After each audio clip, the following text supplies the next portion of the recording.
With rumors swirling that the DOJ is making preparations to liquidate over $6.5 billion worth of Bitcoin seized through the Silk Road, we've seen Bitcoin and altcoins taking a massive tumble, bringing us back to levels seen right before the new year. Now, on the positive side of things, we've got Cardano ADA being added to a brand new ETP product given out by HashDex, who currently holds over $1.2 billion worth of assets under management. And then on top of that, we've got GrayScale adding more Cardano to one of their key ETPs. As a part of today's video, we've got a lot to dive into. Without any further ado, let's jump on in.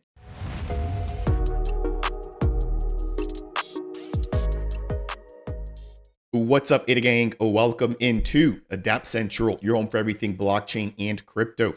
I'm your host here for Reed. As a part of today's video, we're talking about Bitcoin, which has unfortunately taken a slight tumble here, as there's been official news and confirmation that the DOJ, or the Department of Justice, has officially gotten their hands on $6.5 billion worth of Bitcoin seized from the Silk Road that they're potentially going to be selling or liquidating on the open markets. Now, on the bright side, when it comes to Cardano, we have it being listed on a brand new ETP, or an exchange traded product offered by HashDex. And I want to break down exactly how much of that particular ETP Cardano has an allocation set for. In addition, we've got GrayScale, a pretty big buyer here within the market, who's now also up the ante, adding more to their particular position when it comes to their ETP, or their X Ethereum smart contract fund, which also includes ADA. Now, before we dive any further, if it's your first time stopping by the channel, my goal is to help you find your way within the growing Cardano and Bitcoin ecosystems. If you appreciate content just like this, please make sure to smash that thumbs up. If it's your first time stopping by and you want more, consider subscribing to the channel. And if you have any questions or comments, please leave those down below.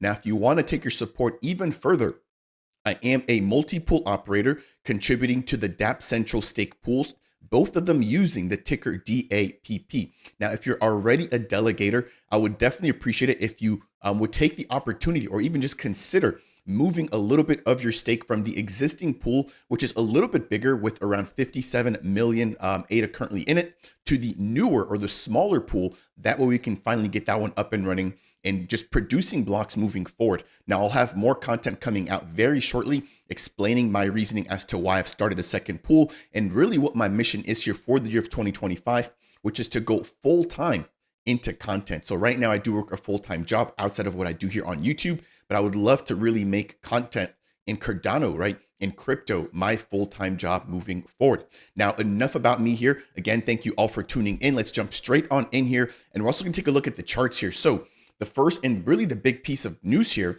is Bitcoin, and the fact that the DOJ has now been cleared to sell $6.5 billion of the asset seized from Silk Road. Now, if you're a little bit younger, right, or maybe just even older, but if you've never heard about the Silk Road, this was a website that was used to basically buy and sell illicit things. Now, that, of course, was cracked down on by the government back in the late, I want to say 2008, 2009 period, where we saw Ross Ulbricht, the actual creator of the Silk Road, being jailed.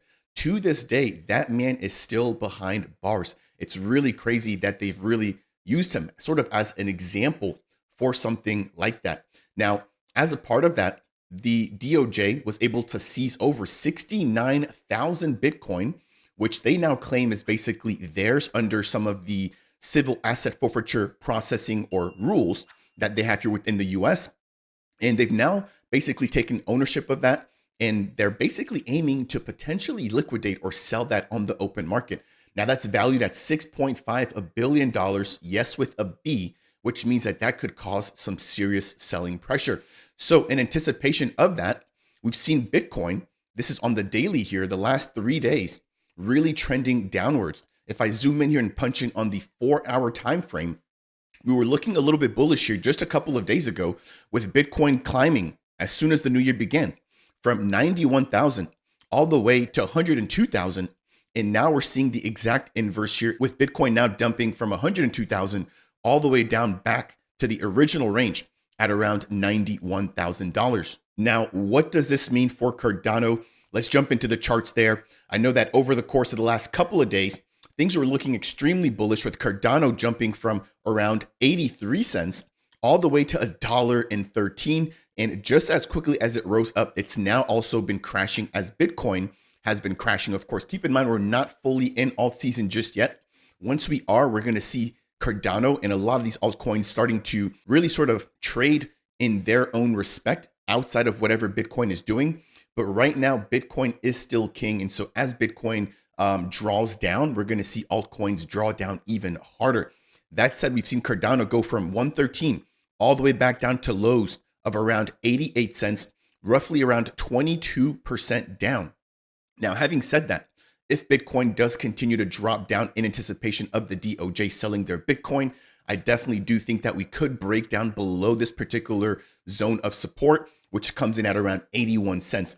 If we're to break down below that particular support, I'm looking at anywhere between the 82-cent range all the way down to the 61-cent range. If I actually go on the daily here, you'll notice that if we take a look all the way back about a year ago, we were trading within this particular range. Again, we saw a lot of heavy support right here at around the 60-cent range. And then we saw a lot of resistance, which is now acting as support at around the 80-cent range. So I personally believe that we could see Cardano coming down if Bitcoin were to crash all the way down to around this particular range here. Now, if Bitcoin's able to rebound, of course, altcoins will rebound even harder. So do keep both scenarios there in mind. That will do it there for the first portion of today's video. As always, if you enjoy content just like this, please make sure to smash that thumbs up. I definitely do appreciate it. Next, let's talk about Cardano specifically and HashDex. So if you guys aren't familiar with HashDex, they're a crypto trading platform and they have their own ETP. Now, this is an exchange traded product, basically a basket of different tokens or assets, which now includes Cardano. So we've got Bitcoin here with 72% of the weight, Ethereum with 14% of the weight, and then Ripple or XRP with 5%, followed by Solana at 4%, and then Cardano ADA with 1.63% of the portfolio allocation. Now, of course, we'd love to see more or a higher amount of ADA allocated towards that particular fund, but it's better than nothing. And I want to give credit where it's due here from the Tap Tools team, or to the Tap Tools team, for actually breaking this news late yesterday. And of course, again, this particular team really stepping up their efforts here with all of the trading platforms that they provide within the growing Cardano ecosystem. So shout out to the Tap Tools crew there. Now, what's interesting, and as we move into the next piece here, when it comes to GrayScale, they also have their own ETP, and their particular ETP, there's actually two of them. Let me back up a little bit. So GrayScale has an X Ethereum fund, which we're looking at right now. Basically everything that is a smart contract based token outside of Ethereum, which as we can see here contains Solana, ADA, AVAX, SUI, NEAR, and DOT. Now, they also have a large cap fund, which used to include Cardano. However, that was actually dropped about 7 months ago. So this is an old screenshot that I took here, and I did release a video about this a while back.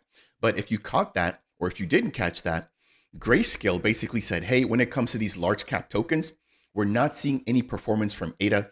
Of course, again, this was before the actual bull market was in full swing like it is now, with a lot of attention coming back into the space. Therefore, we want to actually remove it from that large cap fund. Now, interestingly enough, this is a picture of the X smart contract Ethereum fund, right? And so this is looking at what it was on April 3rd of 2024, where it contained Solana, Cardano at 14% of the portfolio weight, Avalanche, Polkadot, and Polygon. Well, if we take a look at that now, again, keep in mind Solana at 58 and Cardano at about 15. We now have Solana at 56 and Cardano at 20. AVAX has been reduced in terms of the portfolio weight all the way down to 9.18%, basically 10. And that was previously at around 12%. And then there's a mention here of Polkadot and Polygon. So both of those with roughly around 7 to 8%.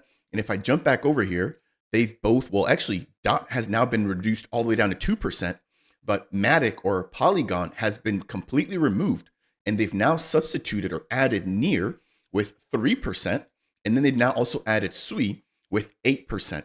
Now, to me, it seems like these types of ETPs are changing so quickly, it's very hard to sort of realize a lot of the value because, again, SUI has already run. NEAR is currently in the process of running.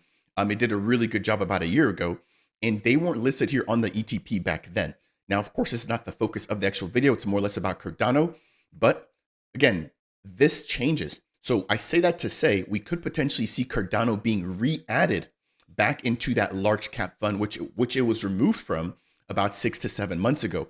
So this just again shows the fact that GrayScale is watching the markets, and with top performers or top performing tokens like Cardano, which actually was the top performing asset when Bitcoin ran from 91,000 up to 102,000 just a couple of days ago, Cardano outperformed the entire market.